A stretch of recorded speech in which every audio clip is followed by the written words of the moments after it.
Hello, नमस्कार. कसे आहात सगळे? मस्त आहात ना? आशा करते तुम्ही सगळे आनंदात असाल. तुम्हा सर्वांचं अगदी मनापासून स्वागत आहे आपल्या चॅनलवरच्या आजच्या या व्हिडिओमध्ये. तर बघा, माझ्या व्हिडिओमधून ना बऱ्याचशा लहान-सहान अशा छोट्या-छोट्या टिप्स मी तुमच्यासोबत शेअर करत असते, ज्या की तुम्हाला रोजच्या जीवनामध्ये किंवा रोजच्या कामांमध्ये उपयोगी येतात. तर बघा, आजकाल ना बरेच लोक ना फ्लॅटमध्ये राहतात आणि अशा याच्यामध्ये बघा आपल्याला ना जे एक म्हणजे ओपन असं मागे जे अंगण असतं, जो आपण वॉशिंग एरिया म्हणतो, तर तो अगदी छोटासा असतो आणि भांडे वगैरे स्वच्छ करायला म्हणजे तिथे जमत नाही. आणि त्यातल्या त्यात फ्लॅटमध्ये बघा किंवा कधी कधी ना स्वतंत्र घरांमध्ये सुद्धा अगदी असं छोटंसं किचन असतं, कारण जागेच्या अभावी म्हणजे आजकाल बघा एकतर ना फारशी अशी मुबलक प्रमाणामध्ये जागा आपल्याला मिळत नाही आणि दुसरी गोष्ट म्हणजे अगदी छोटे छोटे किचन असतात, तर त्यामध्ये अगदी छोट्याशा जागेमध्ये आपल्याला भांडे स्वच्छ करावे लागतात किंवा मग मागचा जो वॉशिंग एरिया आहे तो अगदी छोटा असतो. तर अशा याच्यामध्ये बघा मग किचनमध्येच सिंकमध्येच ना खूप साऱ्या भांड्यांचा पसारा आपल्याला स्वच्छ करावा लागतो. तर बऱ्याच ताईंना ना या गोष्टीची खूप प्रॉब्लेम जाते की किचनमध्ये जर खूप साऱ्या भांड्यांचा पसारा झाला तर मग स्वच्छ कशा प्रकारे करायचा. घरी कधी पाहुणे येतात, कधी काही सणवारं असतात किंवा कधी काहीतरी कारणास्तव बघा किचनमध्ये ना खूप साऱ्या भांड्यांचा पसारा होतो, तर तो स्वच्छ कशा प्रकारे करायचा, तर ही एक ना खूप मोठी प्रॉब्लेम असते. तर बघा आज ना याच छोट्या छोट्या गोष्टी म्हणजे आज भांड्यांच्या विषयी आजचा जो विषय आहे, तर तो छोट्याशा किचनमध्ये किंवा सिंकमध्ये खूप साऱ्या भांड्यांचा पसारा कशा प्रकारे स्वच्छ करायचा, तर यावरच आजचा हा व्हिडिओ असणार आहे. तर बघा, जेव्हा ना खूप साऱ्या भांड्यांचा पसारा सिंकला होतो, सगळ्यात आधी नळाच्या खाली ना सगळे भांडे विसडून घ्या आणि त्यानंतर सगळे जे भांडे आहेत ना, तर ते एकात एक असे फसवून ठेवा. म्हणजे ग्लासीमध्ये ग्लासी, वाट्यांमध्ये वाट्या, प्लेटांमध्ये प्लेटा, ताट्यामध्ये ताटं आणि जे गंज असतात तर ते बघा असे ना मोठा, मग त्यापेक्षा लहान, मग त्यापेक्षा लहान, मग त्यापेक्षा लहान असे ना एकत्र फसवून ठेवा. म्हणजे एकतर ना भांड्यांचा पसारा जो आहे तर तो बऱ्या प्रमाणामध्ये आपला सॉर्ट आऊट होतो आणि दुसरी गोष्ट, भांडे जर सगळे आपण नळाच्या खाली विसळून घेतले ना, तर म्हणजे भांडे घासायला सुद्धा आपल्याला कंटाळा येत नाही. तर अशा प्रकारे बघा, जेव्हा जर खूप साऱ्या भांड्यांचा पसारा असते ना, तर त्यावेळेला मी काय करते, सगळ्यात आधी जे मोठे भांडे आहेत म्हणजे कुकर आहे, कढई आहे, चहाचे दुधाचे गंज आहेत, भात भाजीचे गंज आहेत, तर हे सगळे मी मोठे मोठे भांडे ना आधी स्वच्छ करून घेते. म्हणजे बघा, तेवढाच जो भांड्यांचा पसारा आहे तर तो आपला कमी होतो आणि कुठेतरी आपल्याला सुद्धा रिलॅक्स वाटतं की बरेचसे जे भांडे आहेत तर ते आपले घासून झालेले. तर म्हणून मग जेव्हा माझ्या इथे ना खूप साऱ्या भांड्यांचा पसारा होतो आणि बऱ्याच वेळे ना माझ्यासोबत हे होतं, म्हणजे खूप वेळेस ना माझ्या इथे सिंकमध्ये भांड्यांचा खूप सारा पसारा जमा होतो.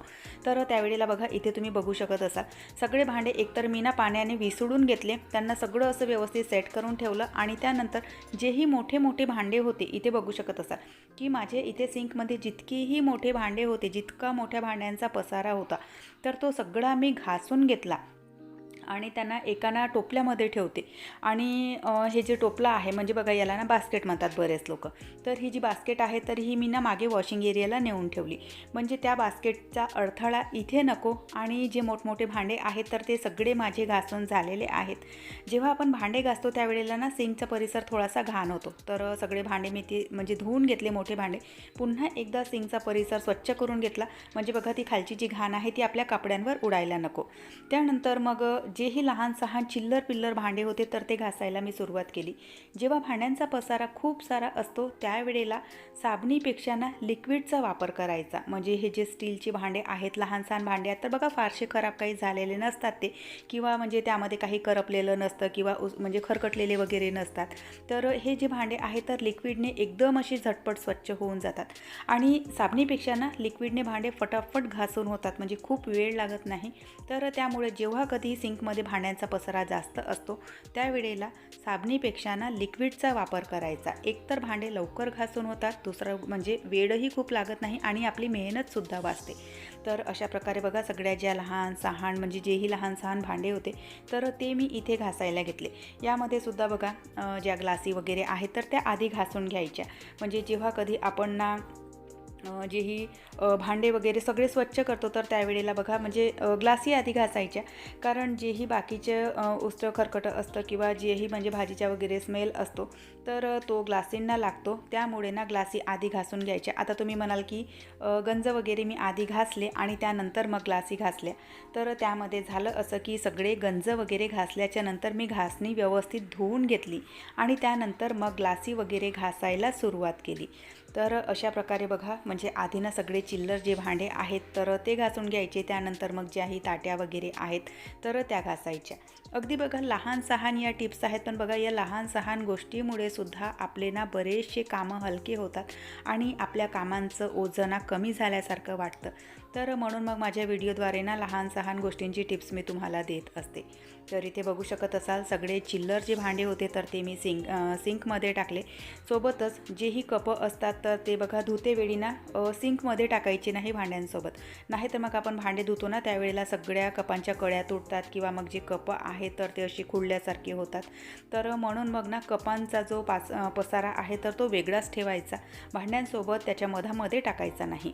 8 दिवसातून एकदा भांड्यांची जी बास्केट आहे तर तीसुद्धा स्वच्छ करून घ्यायची, कारण त्यावर बघा खूप सारी ना धूळ साचलेली असते आणि प्लस ती बघा एनीटाईम म्हणजे ना ओले भांडे आपण तिथे ठेवतो तर ती धूळ आणि तो जो ओलावा आहे तर त्यामुळे ना एक चिकट लेयर तिथे जमा होते आणि ती चिकट लेयर जी आहे तर ती भांड्यांवर लागते आणि मग ती भांड्यांवरच सुकल्या जाते. तर आपल्या म्हणजे त्याच्याने आपल्यालासुद्धा हेल्थ इश्यू होतो. तर म्हणून मग 4 दिवसातून 8 दिवसातून भांड्यांची जी बास्केट आहे तर ती घासून घ्यायची आणि स्वच्छ धुवून घ्यायची. भांडे धुतेवेळी सगळा जो पसारा आहे तर तो पसारा बघा म्हणजे जे लहान भांडे आहेत तर ते लहान भांडे ना आधी या टोपल्यामध्ये टाकायचे, म्हणजे आधी लहान भांडे धुवून घ्यायचे आणि त्यानंतर मग मोठे भांडे टाकायचे. तर अशाने बघा आपल्या बास्केटमध्ये ना खूप सारे भांडे आपण ठेवू शकतो. नाहीतर मग आपण अधामधात जर मोठमोठे भांडे ठेवले तर त्यावेळेला जास्त भांडे काही बास्केटमध्ये बसत नाही आणि खूप म्हणजे बास्केटांचा पसारा आपल्याला करावा लागतो. तर म्हणून मग जेव्हा खूप सारे भांडे सिंकमध्ये पडलेले असतात तर त्यावेळेला भांडे धुताना आधी सगळे लहान भांडे ग्लासी, वाट्या, प्लेटा, चाळण्या असतात, चमचे असतात तर हे सगळे धुवून घ्यायचे, ते आधी खाली ठेवायचे आणि त्याच्यानंतर मग ज्याही ताट्या आहेत, तावे आहेत किंवा जे काही गंज वगैरे आपण बघा आता प्रत्येकच वेळेला 2-2 बास्केट आपण मॅनेज करत नाही, तर आधी ना सगळे चिल्लर भांडे ठेवायचे आणि त्यानंतर मग हे जे म्हणजे मोठे भांडे आहेत तर ते ठेवायचे. बऱ्याच वेळा ना कामाला बाई असते आपल्या इथे आणि आपण भांड्यांचा पसारा तसाच ठेवतो आणि खूप सारा भांड्यांचा पसारा बघून बाई ओरडते.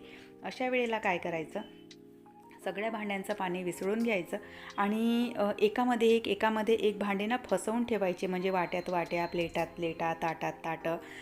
तुम्ही समजू शकत असाल मला काय म्हणायचं आहे आणि कशा प्रकारे म्हणजे भांडे ठेवायचे तर कशा विषयावर मी बोलत आहे.